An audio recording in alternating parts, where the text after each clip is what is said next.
Hi, this is Mr. Evans with a video on quality control. This video is looking at this part here of the specification, methods of improving quality. AQA specify that you need to know what quality assurance is. You probably have a better understanding of quality assurance if you understand quality control.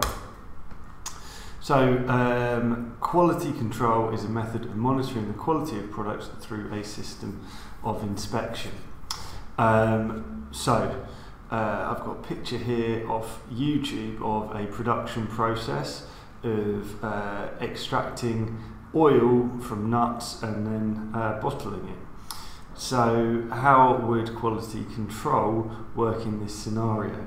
Okay, so the quality of the nuts may be inspected as they arrive. The production process, I'm not an expert on nut oil production, but it looks like there's some sort of pressing process, extracting the oil, it gets distilled, bottled and packaged. Like I say, I'm not an expert, but I would imagine that a system of quality control here would do some sort of inspection of the nuts when they arrive. Maybe halfway through they'll check the quality of the oil that's been produced, and then at the end they might sample one bottle for quality in every 1,000 or every 100 or every probably one in 1,000 would be a realistic quantity to do. The point is that they are a team of inspectors who are not necessarily involved in the production process. In fact, it's their job to look at and control quality all day. And they have the power to say, right, this is not of good enough quality, we need to scrap the product, start again. And it's their job to prevent products that are not up to scratch being sold onwards to consumers. So, there are benefits and drawbacks of this method of monitoring quality.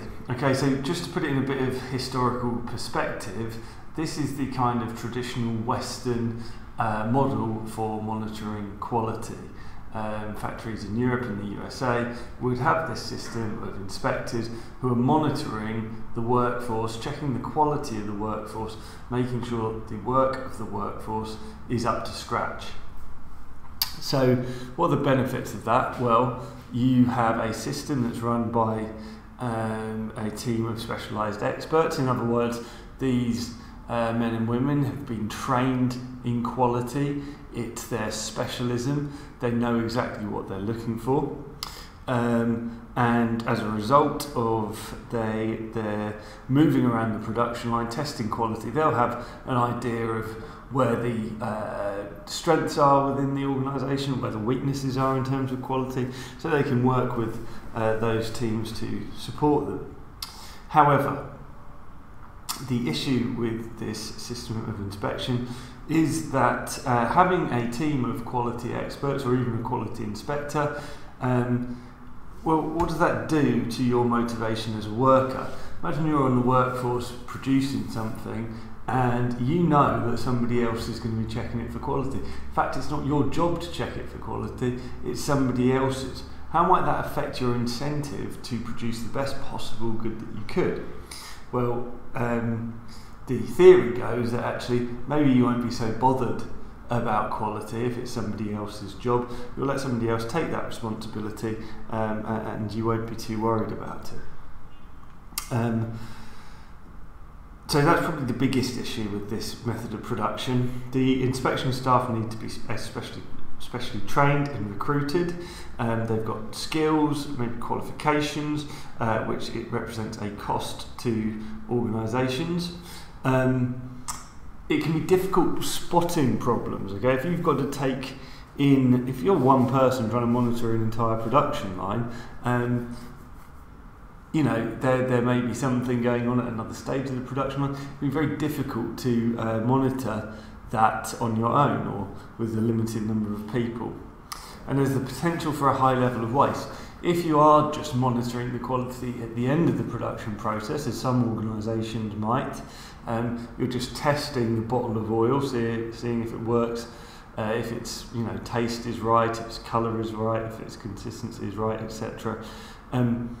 If you're doing that at the end of the production process and not before, well, maybe the 1 in 1,000 that you pick isn't up to standard, and you have to scrap the whole 1,000 bottles when you could have spotted that problem a whole lot earlier if it had been picked up by the people on the production line. So this, and think about the impact on the motivation of the workforce. What does it imply about the management of an organisation that's employing people to check on their workforce? Okay, so you can tie this in with that kind of theory X management, that the management don't trust the staff, etc. So a more modern approach to that, to monitoring quality, is in quality assurance, which I'll look at in the next video.